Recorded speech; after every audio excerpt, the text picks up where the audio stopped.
Okay, so now we're going to get into the results in terms of the tracking precision, the tracking graduation precision, and the tracking graduation reliability. Two different things we're testing for. Reliability means that when you click, it's actually moving in the right direction. The precision is that those movements, whatever they are precise trigonometrically. So that's where these scopes differed a bit, although they're both three-piece Asian designs. They're executed very differently. This one's a bit more robust using stainless steel, heavier, larger mechanisms. This one's a little more compact. It's not near as robust in terms of feel. And as we'll get into in the results here, you'll see how that differed in terms of how the design was executed on both of these. So with the windage adjustments or the traverse adjustments being centered in their range, so we're not all the way off to the left, we're not all the way off to the right, okay? We are centered in that elevation, or we are centered in that windage zone, left and right. We exhibited pretty reliable and decently precise tracking on both of these out to almost the extremity of their range. The Vortex, when the windage is centered in its range, when you dial elevation, when you dial up 5 mils, we only had a 0.05 mil error at 5 mils of elevation. With the windage being centered on the Vortex, when we dial up 10 mils, we had a 0.1% error. So, and it was a little bit short, which means that we had to dial 101 clicks to get to 100 clicks worth of actual trigonometric adjustments. So 101 clicks would be 10.1 mils is what we had to dial in order to get to 10 trigonometric mils in reality. So that's about a 1% error, which is actually not that bad. When we go to 15 mils of elevation adjustment on the Vortex, it's still tracking up and down very well. It exhibited a 0.15 mil error at 15 mils. Again, that's about 1%. At 20 mils, it was still exhibiting right around 0.15 mils of error at 20 full mils of elevation. Maybe a little bit more, but not enough to click it over in terms of the resolution of the test jig equipment. But it was very, very, very close tracking. The scope, when you started to go approach the maximum extremity of how much elevation you could physically dial in, stopped its movements on the Vortex at around 22.5 mils. So at 22.5 mils, the reticle stopped moving. However, we still had another 2 or 3 clicks beyond where the reticle moves. So you had 2 or 3 clicks at the very end of the adjustment range where the reticle stopped moving, but you still had nicely defined, clear, audible, tactile clicks with no movement, okay? That is something to be aware of. Even if you're centered in your windage range, when you get out to the max edge, don't get right up to the edge. And that's something you can make a note of in your logs if you're gonna utilize the scope that way. The Arken performed very similarly in terms of the tracking, graduation, precision, and reliability with the windage centered, okay? The Arken EP5 had no discernible error at 5 mils, no discernible error at 10 mils, and it had a 0.1 milliradian error. It was 0.1, so about a click short at 15 mils, which is a little more precise than the Vortex Venom was. When you get out to 20 full mils, we were still only at a 0.1 or a 1-click error, coming up a little bit short of 20 full mils, which is about a 0.5% overall from 0 to 20 MRADs of adjustment range. That's about a 0.5% total error. But you're gonna see how the clicks will adjust just a tiny bit on one end of the spectrum to the other. That's just because of the physics and geometry and mechanics of how everything adjusts. When you're pushing a screw against a circle and the circle's moving like this and the surfaces interface, you're gonna see a little bit of difference, a different amount of error towards the edges versus in the middle versus over here, or if you're doing the entire spectrum, you can average it out, but you will see a difference in tracking there. The Arken scope terminated its adjustments at 23.8, 0 stop set. The way we had it here, it terminated at the extremity of its adjustment range. It maxed out the elevation knob, pulling it all the way up, and it physically stopped turning the turret at 23.8 mils, a pretty clearly defined stop, and it had clicks all the way up to 23.8 mils. So you had full, reliable clicks all the way until the turret stopped. The Vortex was missing 2 or 3 at the edge. The Arken wasn't missing any clicks when it got to its edge. Things start to get squirrely in the testing, and you start to see a big delta, a big difference between the performance of the Vortex Venom versus the EP5 Arken once you start dialing in windage. When you dial in 5 milliradians of windage, either left or right of the center line with the Vortex Venom, you're gonna find that your tracking is still very reliable going left or right. It's dead on, going 5 mils left or right, so your tracking left and right is good within that range. Going left or right 5 mils, you can then come down, so you can dial, you know, this way or this way, but when you start coming down, you'll see that it's very reliable. Again, it's tracking straight up and down. When you're 5 mils off the center line of a traverse tracking, when you come down, you see it's very, very reliable all the way out until you get towards the end of the extremity again. What happens with your elevation is the Vortex with 5 mils of adjustment to the right, we found that it terminated moving the reticle at 22.7 MRAD. So the reticle stopped moving when we had 22.7 mils, and it had 10 more clicks of elevation clicks in the turret after the reticle started moving. So with windage dialed in to the right on this, if you dial in 5 mils of windage to the right, this thing will have the last 10 clicks are not moving on the reticle.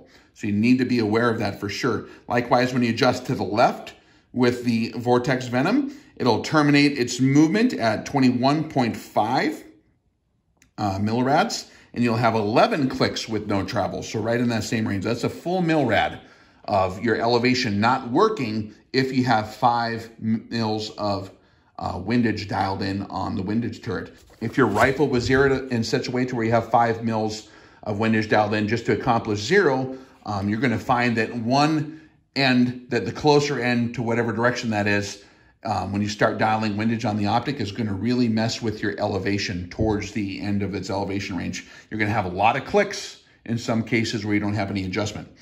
The Arken, when you dial in 5 mils left or right of center of the traverse adjustment, is very, very reliable, going left and right, very precise.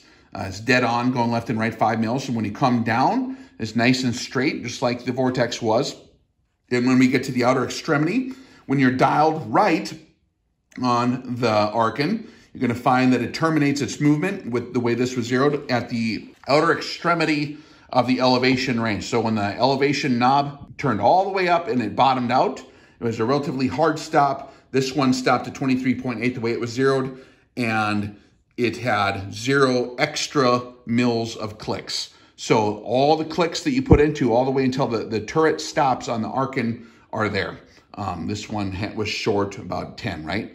Again, on this Arken, what you're going to find is when you dial the other direction with windage, when you're dialed to the left, you're going to come all the way. Once you top out your elevation, you get it all the way dialed up, it's going to mechanically stop, and there's no extra clicks towards the end of that adjustment range. So once this thing stops clicking, it stops moving. But as long as you get clicks, it's still moving the reticle. So you have what they call tracking reliability to the extremities of the adjustment range on the Arken. On the Vortex, we're missing about 5 clicks worth of movement, or excuse me, 10 clicks worth of movement with that windage setting. So on the Vortex Venom, we found that when you try to dial in more than 5 mils of windage, you'd really start to have major problems. This one stopped when you're moving to the right.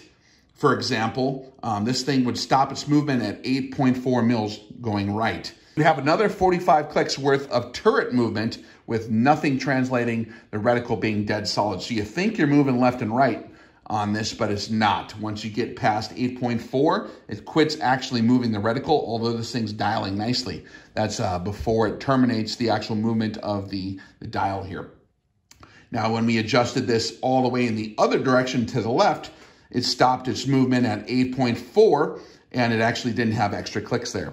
So there's a number of reasons how that could happen. The execution when it was put together could be a possibility. Also on a 3-piece design, I'm not sure exactly how it all came out in the wash, but you're pushing down and you're pushing right. Once you start moving this screw versus this screw, pressing on a circle, with the counter spring on this end, you can have some squirrely things happen with tracking if you don't have other design considerations to mitigate that. The lesson here is on the Vortex Venom. I'd be very, very cautious to move it much more than 8 mils because you're not going to have adjustment past that. The turrets will be clicking.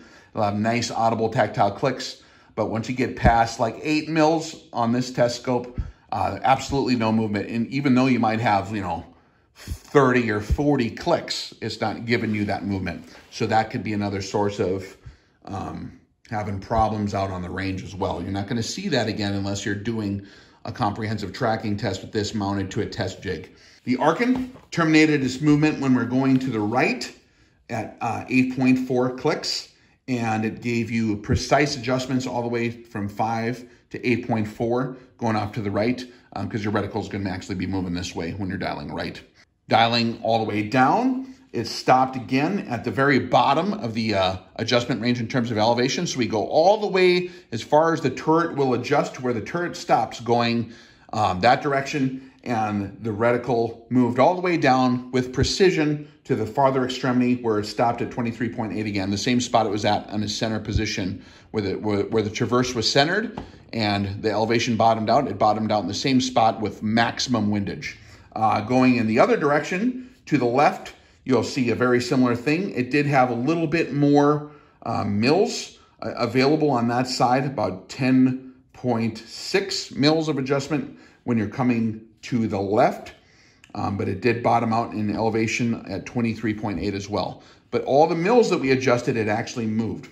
So basically, to make a long story short, in terms of tracking precision reliability, in terms of how people might define this differently, but the way I would define tracking reliability to be is if it's clicking, it needs to actually be moving, period. Across the entire range of adjustment that the turret presents to you, if that thing's still physically moving and dialing and the numbers here are changing, those need to translate to actual movement on the reticle. So this one would be a no-go in terms of tracking reliability. It did have tracking precision within a defined range. If you didn't have anything dialed more than 5 mils off the center line in terms of windage, it had a relatively reliable tracking up and down and within that range until you get to the bottom extremity. Again, even with a little bit of windage dialed off the center line, and a lot of rifle scopes, when you get them zeroed on your rifle, because everything's a little bit different, you're going to have windage just initiated on the zero. You're going to lose that bottom edge. You're going to totally you're not going to have tracking precision reliability at the end of your elevation adjustment range with any windage dialed in on here. So that's something to make a note of. So it's a no-go there. The Arken here being a differently executed 3-piece design exhibited very, very good tracking precision and tracking reliability. The precision was good within very, very tight standards in terms of how much it moved. But even more importantly, the tracking was very reliable. If the turrets are clicking, you can know that the reticle is moving. And we did these tests a number of times. I actually had both of these in the jig for over 6 hours. So I was making sure and triple checking everything to make sure it's not a fluke, something was not tightened correctly. Just making sure that the methods and materials was very consistent between both of these, going over my logs. Because we do chart this out on paper when we do that, and that's translated over in the computer later to do other comparative analysis. But that's a major difference between these two different optics. They have very similar feature sets. The Arken does have some more features than the Vortex Venom does, but the giant difference between these two optics, in my opinion, is in the tracking reliability. For an externally adjustable scope where you have target turrets, it absolutely, in my opinion, because it's encouraging you to use that feature for that application, it should exhibit reliability within the feature. If you don't have tracking reliability, the entire topic of the graduation precision of whatever tracking you have is really contingent upon the fact that it does or does not have reliability. So it doesn't matter how precise the movement is if the movement isn't there all the time.